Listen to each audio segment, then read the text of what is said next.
Dieu.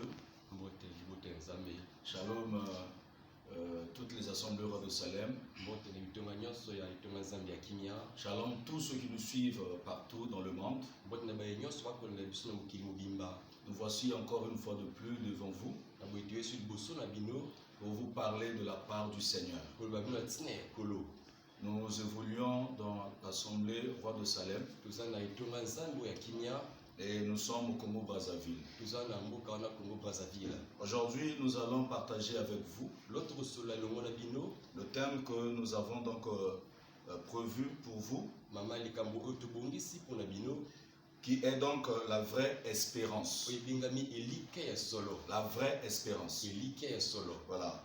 Espérance, ce mot-là veut tout simplement dire action d'espérer.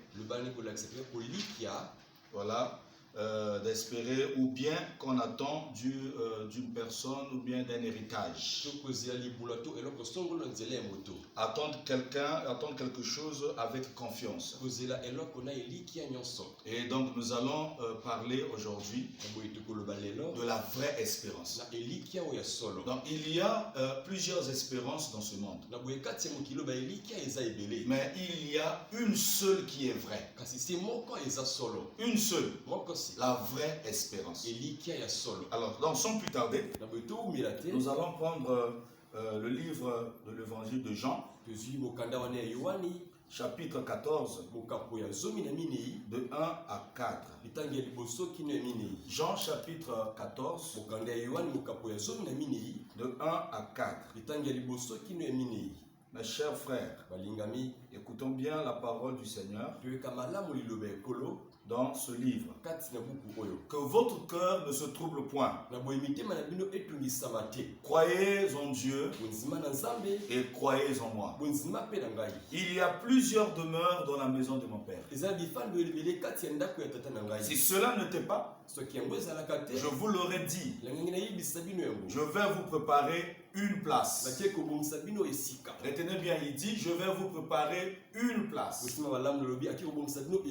Et il y a plusieurs demeures dans la maison de son Père. Son Père n'a pas deux maisons. Son Père n'a qu'une seule bergerie. Voilà, et une seule maison. Mais il y a beaucoup de place pour tout le monde. Et lorsque je m'en serai allé et que je vous aurai préparé une place, je reviendrai et je vous prendrai avec moi, afin que là où je suis, vous y soyez aussi. Et le Seigneur dit, afin que là où je suis, que vous soyez vous aussi. Alors là déjà vous devez comprendre que Jésus n'a pas un langage ordinaire comme les hommes du monde. Il dit, afin que là où je suis, vous y soyez aussi. Mais pendant qu'il parle ici, il est encore sur terre avec les apôtres. Mais il dit que afin que là où je suis, voilà, que vous y soyez aussi. Vous savez où je vais et vous en savez le chemin. Alors, donc nous voyons ici, le Seigneur nous promet qu'il reviendra. Il nous promet son retour. Et pendant qu'il le dit, il était encore sur terre. Il dit, croyez en Dieu, croyez en moi.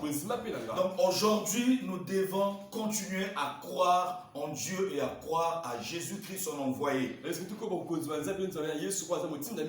Pourquoi il le dit? Parce que seule sa parole est vraie. Seule sa parole est vraie.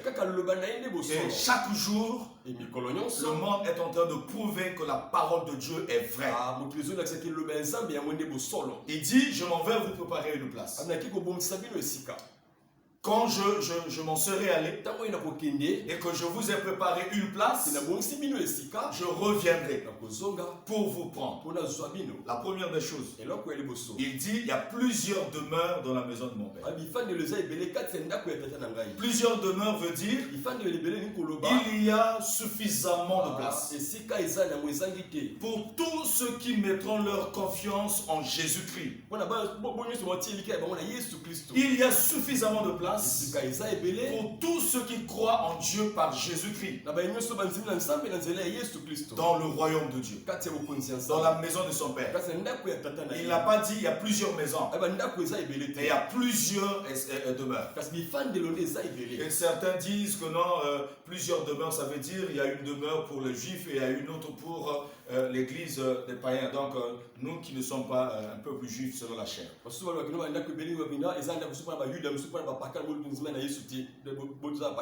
C'est faux.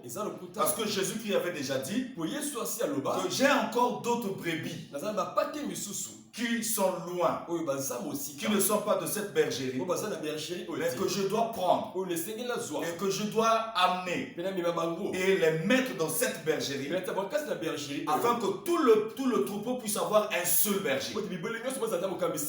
Voilà. Et toute la parole de Dieu dans sa révélation tout entière nous montre que Dieu a fait de deux un. Il y a les Juifs et il y a les nations. Jésus-Christ est venu renverser le mur de l'inimitié. Il n'y a plus ni Juif ni Grec. Et quand tu crois au Seigneur, tu entres dans le corps qui est l'Église. Et nous formons tous un seul corps.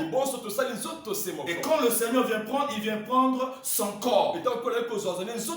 Là encore, vous devez comprendre que quand Jésus reviendra dans une manière, je dirais, dans un sens un plus large, un peu plus profond, il viendra prendre un seul homme. Un seul homme. Normalement. Ce seul homme-là, c'est lui-même. Parce que Jésus s'est départi dans les corps de chaque chrétien. Et la Bible dit que chacun de nous est un membre du corps de Christ. Et quand nous sommes ensemble, nous tous qui avons cru au Seigneur, nous constituons un seul corps. Et quand Jésus-Christ vient prendre l'église, et comme l'église c'est son corps, donc il vient prendre son corps. Et c'est comme cela, tu dois tout faire pour croire en Dieu et être membre de son corps, sinon tu n'entreras pas dans le royaume.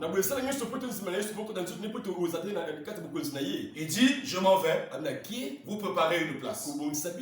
Et quand j'aurai fini de vous préparer une place, je reviendrai.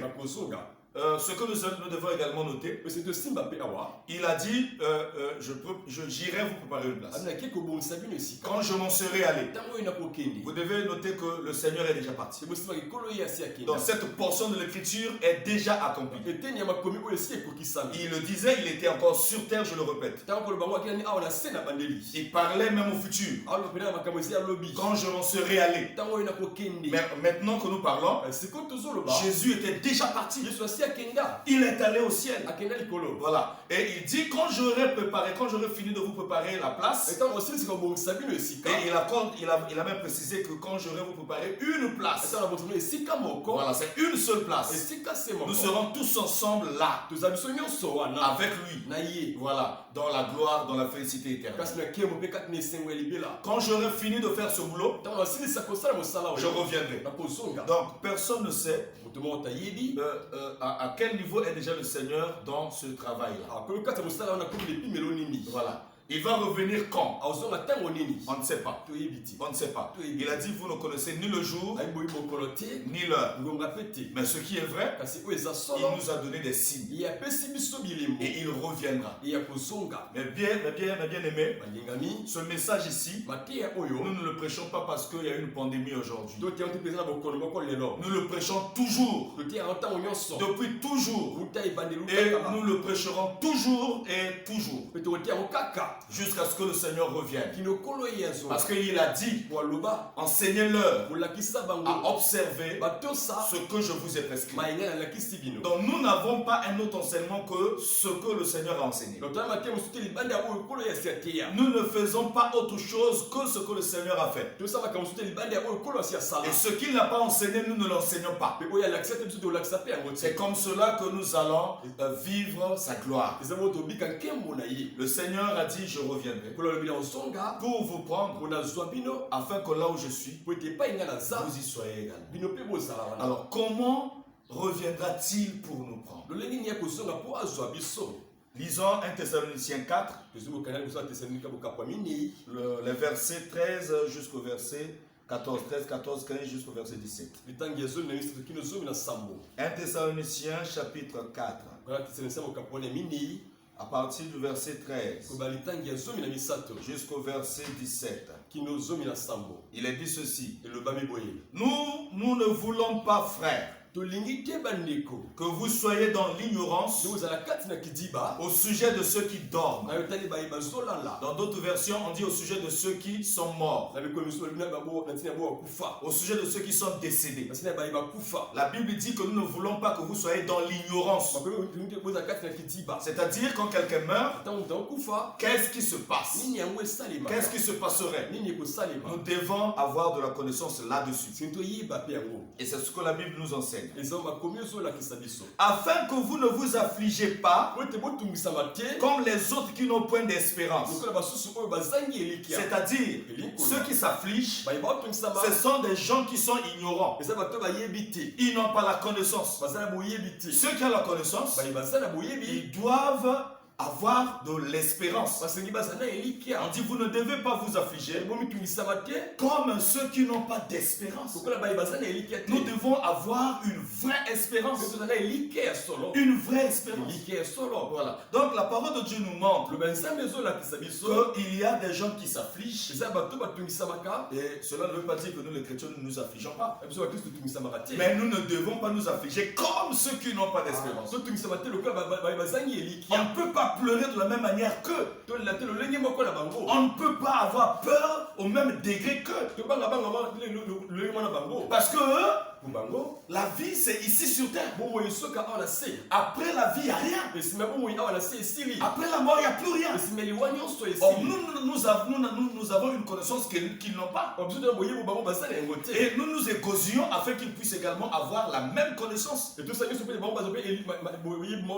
Parce que la volonté de Dieu est que tous soient sauvés. Voilà. Afin que vous ne vous affligez pas comme les autres qui n'ont point d'espérance. Le chrétien, tu dois maîtriser la vraie espérance. Peuple du monde, vous devez maîtriser la vraie espérance. Vous espérez au vaccin, vous espérez à beaucoup de choses, c'est bien. C'est pas mauvais. Mais il y a une vraie espérance. Voilà. L'avènement du Seigneur. Voilà. Le retour de Jésus. Voilà. Le millénium. Voilà. Le règne avec Dieu. Verset 14. Car si nous croyons que Jésus est mort et qu'il est ressuscité, croyons aussi que Dieu ramènera par Jésus et avec lui ceux qui sont morts. Formidable. Nous devons également croire. Beaucoup de gens croient que Jésus est mort. Ça, tout le monde, même les détracteurs de l'évangile, nos détracteurs, ils croient, ils diffusent, ils parlent à tout moment que Jésus a été crucifié. Jésus est mort. Mais ils ne croient pas que Jésus est ressuscité. Or, le salut se cache dans la foi en sa résurrection. Parce que la Bible dit dans 1 Corinthiens 15 que si Jésus n'est pas ressuscité, vous êtes encore dans vos péchés. Si Jésus n'est pas ressuscité, votre foi elle est vaine. Voilà. Donc si tu crois que Jésus est mort, c'est bien. Il est mort pour tes péchés. À la croix il a pris tes péchés. Par ses meurtrissures tu es guéri. Mais tu dois croire aussi que Jésus est ressuscité. Voilà, il est ressuscité. Et pourquoi Jésus est ressuscité? C'est pour te prouver que lui, il a le pouvoir sur la mort. Il a le pouvoir sur le virus. Il a le pouvoir sur le diable. Il a le pouvoir sur toutes sortes de maladies. Et il a le pouvoir, je le répète, sur la mort, qui est le dernier ennemi. Si Jésus est mort et qu'il est ressuscité, la Bible dit quoi? Croyant aussi. Voilà. Si nous croyons que Jésus-Christ est mort, Jésus-Christ est mort. Voilà. Croyons aussi que Dieu ramènera par Jésus et avec lui ceux qui sont morts. C'est-à-dire, pour que tu sortes de la mort, la Bible dit que Dieu ramènera ceux qui sont morts par Jésus. C'est-à-dire, Jésus doit être en toi. Tu meurs avec lui. Et Dieu va passer par Jésus pour ressusciter ceux qui sont morts. Donc, si tu es mort en Christ, et Dieu, quand il décidera donc de ressusciter les morts, ceux qui ont Christ en eux, ceux qui sont morts avec Jésus, ressusciteront. Et il dit, il les ramènera avec Jésus. Donc Dieu est au ciel. Voilà. Et Jésus-Christ vient prendre ceux qui sont morts. Et il va également prendre les vivants. Nous allons le voir bientôt. Et c'est Jésus qui va donc amener tout ce monde-là dans le royaume de Dieu. Dieu ramènera par Jésus et avec lui. Donc Dieu passe par Jésus, ou bien le Seigneur agit pour ressusciter les morts, et avec Jésus, voilà, ensemble avec Jésus, le peuple va monter. Si tu n'as pas Christ, tu ne peux pas voir le royaume de Dieu. Si tu n'as jamais reçu Jésus dans ta vie, tu ne peux pas être sauvé de la mort. Comme je l'avais dit dans l'émission dernière, qui en dehors de Jésus a donné la preuve qu'il y a la vie après la mort? Tous les leaders qui parlent de la vie éternelle, aucun n'a donné la preuve de donner la vie ou d'être vivant après la mort. Ils sont retenus entre les griffes de la mort jusqu'aujourd'hui. Jésus seul. Jésus seul. Je dis bien lui seul est sorti vivant d'entre les morts. Si ton maître n'est pas sorti vivant d'entre les morts, toi son disciple ne pense pas que tu sortiras d'entre les morts. La parole de Dieu dit, le disciple n'est pas plus grand que son maître. Si ton maître n'a pas pu vaincre la mort, toi tu ne pourras pas non plus. Mais si tu as pour maître Jésus-Christ de Nazareth, si tu as pour sauveur Jésus-Christ de Nazareth, Jésus a vaincu la mort. Et si tu crois en Jésus, c'est pas toi qui vaincras la mort, mais celui qui a vaincu la mort te fera participer dans sa victoire. Voilà, que le Seigneur vous bénisse. Nous continuons la lecture. Le verset 15. Voici en effet ce que nous vous déclarons d'après la parole du Seigneur. Nous les vivants, restez pour l'avènement du Seigneur. Cela veut dire quoi? Tous les vivants, ceux qui croient au Seigneur, nous devons vivre sur cette terre en ayant l'idée que Jésus va revenir. En ayant cette pensée, chacun va demander la faveur de Dieu dans sa vie afin d'être trouvé bon, d'être pardonné et de paraître debout devant le Fils de l'homme en ce jour. Nous les vivants, restez pour l'avènement du Seigneur. Voilà. Le Seigneur a dit dans Jean 14, j'irai. Ici, on parle maintenant de son avènement. Donc vous comprenez que le Seigneur avait dit qu'il partirait, il est parti. Et il a dit qu'il reviendra. Et il reviendra. Voilà. De la même manière qu'il a promis partir, il est parti. De cette même manière aussi, il a dit que je reviendrai, il reviendrait.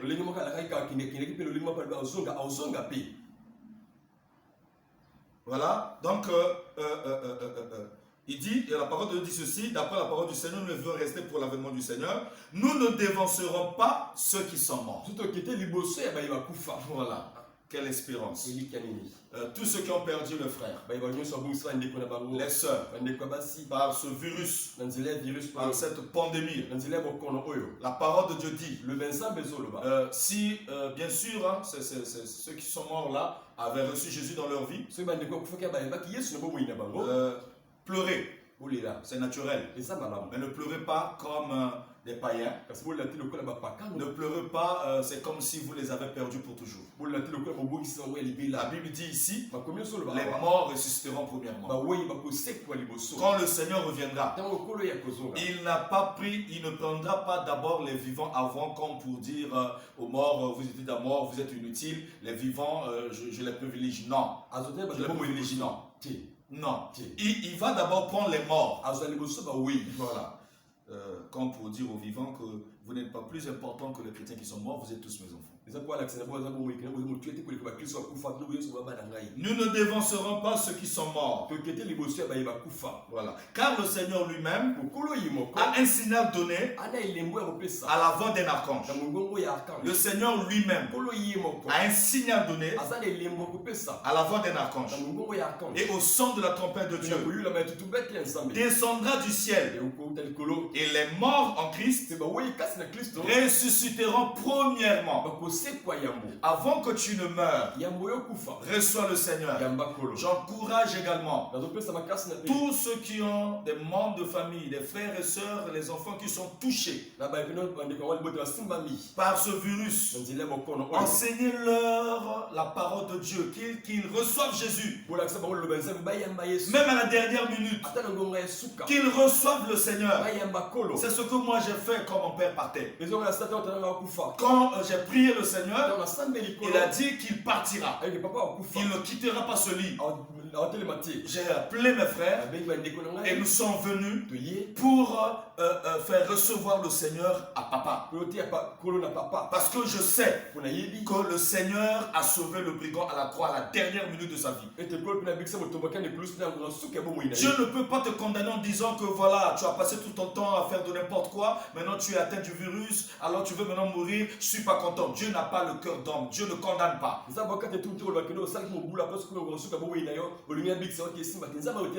Il nous a laissé ce temps-là afin que nous puissions être sauvés tous. Mais il y a un temps où Dieu va condamner. Mais maintenant ce n'est pas encore le temps. Alors en profitant, enseigne à ton père, enseigne à ta mère.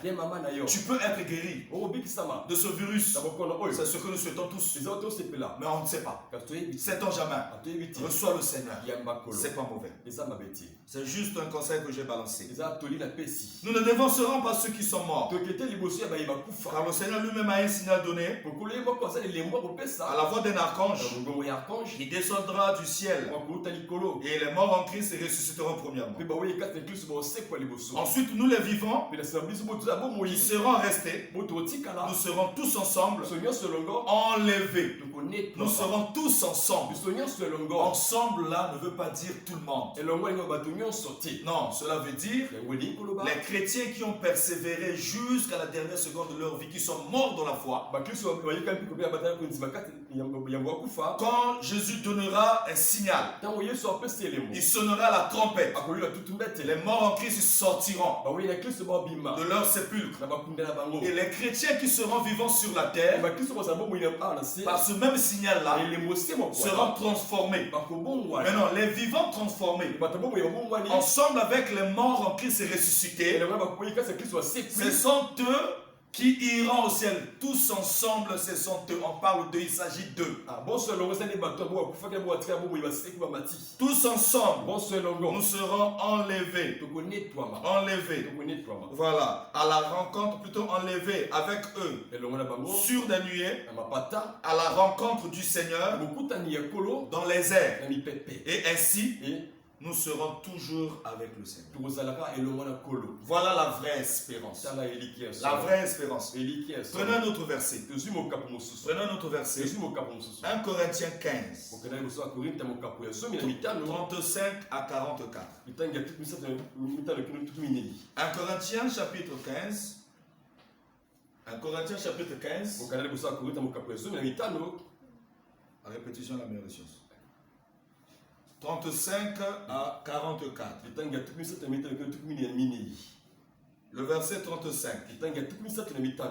Le verset 35. Voilà. Mais quelqu'un dira, comment les morts ressuscitent-ils?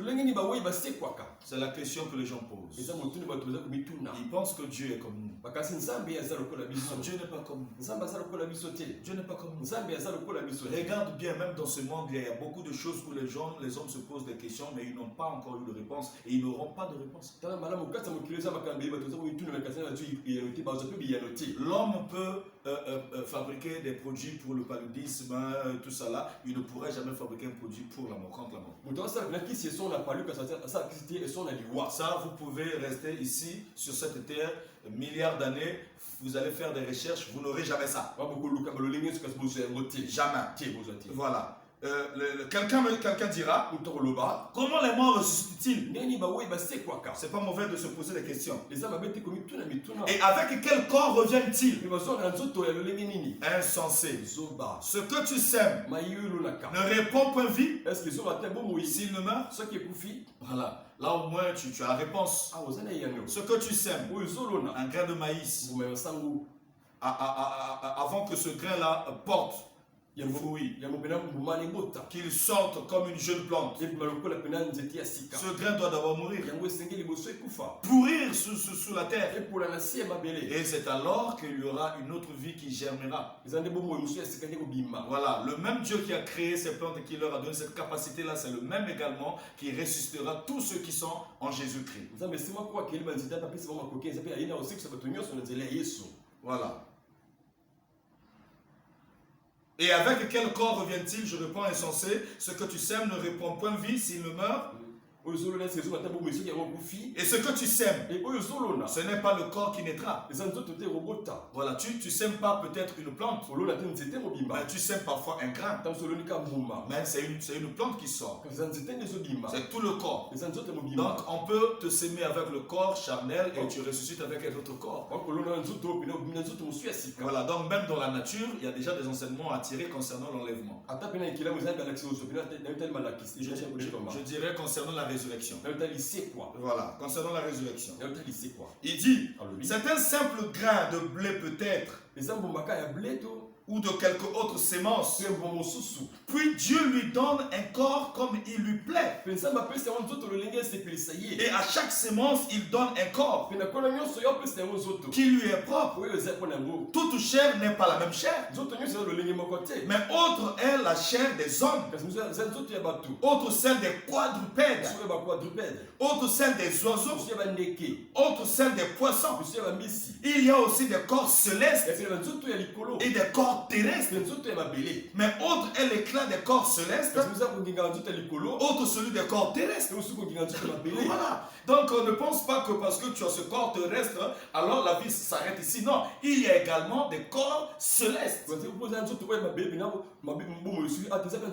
Et parmi les corps célestes, nous touchons déjà le corps de Dieu. Quand on dit que Dieu est invisible, cela ne veut pas dire que Dieu n'a pas de corps. Mais Dieu n'a pas de chair. Mais Dieu a un corps. Si Dieu n'a pas de corps, comment les anges le voient? Parce que la Bible dit que les anges voient celui qui est assis sur le trône et il adore. Ça c'est de 1. De 2, on dit en ce jour-là, nous le verrons tel qu'il est. Voilà. Donc il y a les corps célestes, il y a des corps terrestres. Il continue. Il dit ceci. Autre est l'éclat du soleil. Autre l'éclat de la lune. Autre l'éclat des étoiles. Même une étoile diffère en éclat d'une autre étoile. Ainsi en est-il de la résurrection des morts. Voilà la vraie espérance. Ce que tu dois attendre normalement. Ce que tu dois connaître. Ce que tu dois garder dans ton cœur. Parce que ça va arriver. Et tu sais bien que tu mourras un jour. Aujourd'hui, nous sommes là dans le confinement. Pourquoi toutes ces choses? Pourquoi toutes ces règles-là? C'est parce que la vie est plus importante que toute autre chose. Les écoles sont fermées. Les travaux travailleurs, certains ne partent pas. Il y a beaucoup de choses qui se sont arrêtées. Les mariages reportés. Les bars fermés. Les lieux du culte fermés. Pourquoi? Parce qu'on ne veut pas que les hommes meurent. Voilà. Si réellement vous ne voulez pas de la mort, recevez Jésus afin que vous ne mourrez pas éternellement. Nous pouvons être dans le confinement, mais chacun mourra quand son heure arrivera. Parce que nous sommes sur terre ici avec des durées bien déterminées. Il y a de ceux qui mourront, même sans le virus. Quand l'heure arrivera, il partira. Il y a de ceux qui mourront parce qu'il est déjà malade d'une autre maladie. D'autres mourront parce qu'ils ont peur. Et ils sont des cardiaques. Voilà. Et chacun de nous a son jour où il partira. Le confinement, c'est juste contre le virus. Mais recevoir Jésus-Christ, c'est un vaccin contre la mort éternelle. De la même manière que tu respectes les mesures barrières pour ne pas propager le virus, crois au Seigneur, tu seras sauvé, toi et ta famille. Croire au Seigneur veut dire tu dois croire que Jésus-Christ est le Christ. C'est-à-dire le choisi de Dieu. Loin de Dieu. C'est lui seul que Dieu a choisi pour le pardon de tes péchés, pour ton salut éternel et pour le salut de toute l'humanité. Il est mort à la croix, il a pris ta place. Il est ressuscité pour te donner de l'espérance. Si tu crois en Jésus, pendant que tu me suis, même quand tu me suivras après, tu reçois Jésus dans ta vie, là où tu es. Jésus-Christ est aussi là. Il entrera en toi, il fera sa demeure chez toi et tu seras son enfant. Et tu auras là la vie éternelle. Continue à nous suivre, à suivre d'autres hommes de Dieu également, qui ont la même grâce, qui ont le même évangile. Ne suis pas ceux qui prêchent les voyages. Aujourd'hui, ce message ne passe plus. Or, le Seigneur a dit, ma parole ne passera jamais. Les cieux passeront, la terre